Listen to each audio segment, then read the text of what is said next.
Oh yeah, brother, let's install the motherfucking NSU bolt.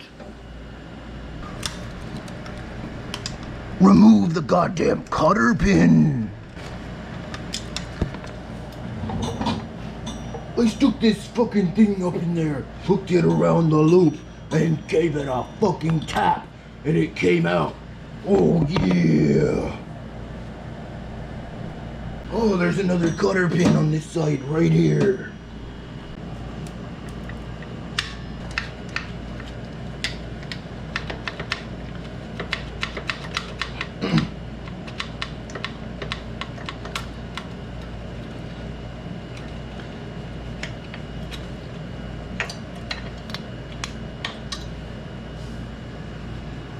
Eight millimeter.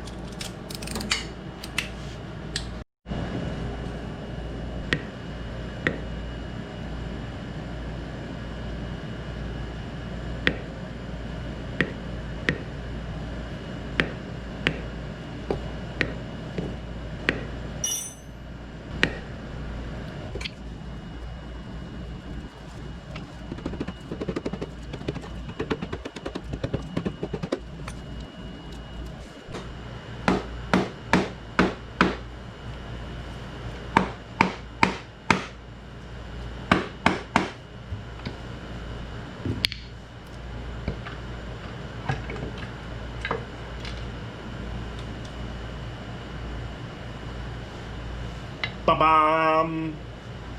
That gasket came off nice and clean. That's awesome. I'm really happy about that.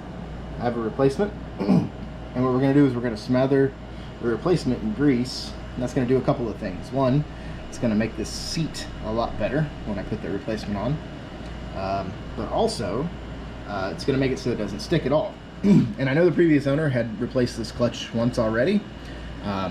This was an aftermarket clutch. I will be replacing this clutch with an OEM clutch because this thing probably has 2,000–3,000 miles on it and it's already burned. And man, you can see how burned it is too. Yeah, I do not recommend aftermarket clutches. Always go OEM. I have not had good luck with Barnett or EBC. So I have a Tusk clutch in the DRZ right now, but I don't have high hopes for that lasting for a long time. But the DRZ is super easy to change the clutch out on. This not so much. So we're just going to do the $300 OEM clutch and call it done. So let's get this clutch basket out of here so we can get to the NSU bolts behind it.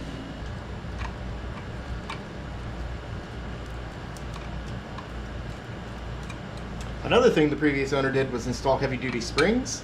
I have a set of OEM springs. That should make my clutch feel better.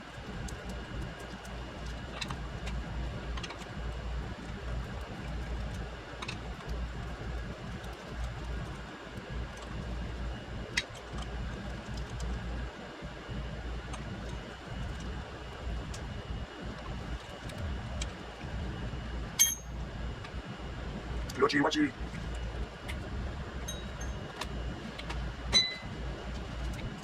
These little hooks, they are great to go little things like weight. We're getting out like spring washers, little plates and stuff. There's still stuff in here. Let's see if I can bring it in. I'm not sure you can see it. Right here there's like a little retaining spring. What we're going to do is we're going to pop that out of the seat. Get that really on both sides.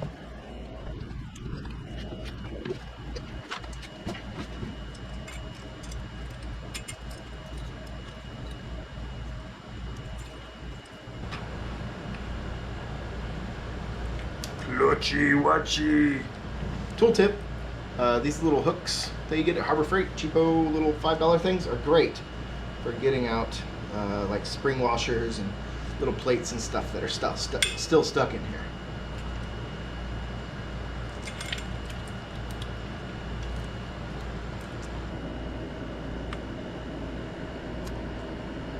But right here there's like a little retaining spring, and what we're going to do is we're going to just pop that out of the seat.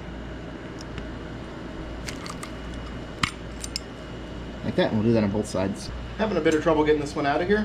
I have a replacement, so I think if I break it, it's fine. But you can see, and just kind of snap down inside those two holes that were there. And then there's a spring, and there should be a spring seat. And I got replacements for all of these. I figure if I'm going to do this project, I'm going to do it right. Pick to get out this spring, and I have a replacement one of these springs, so I just I didn't really worry about damaging it too much, but I just pulled it out of its seat, and then the after the retaining clip came out, I was able to pull out the last plate as well as the thrush spring and its seat. That's these two things, which I have replacements for these as well. And so the next thing we want to do is there is a retaining clip in here we want to hammer out with a punch, and then we can unscrew the bolt here. So here's the clip, and we're just going to use a punch to hammer that out.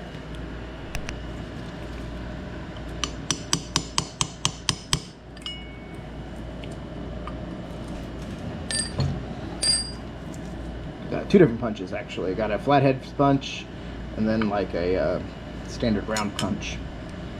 So,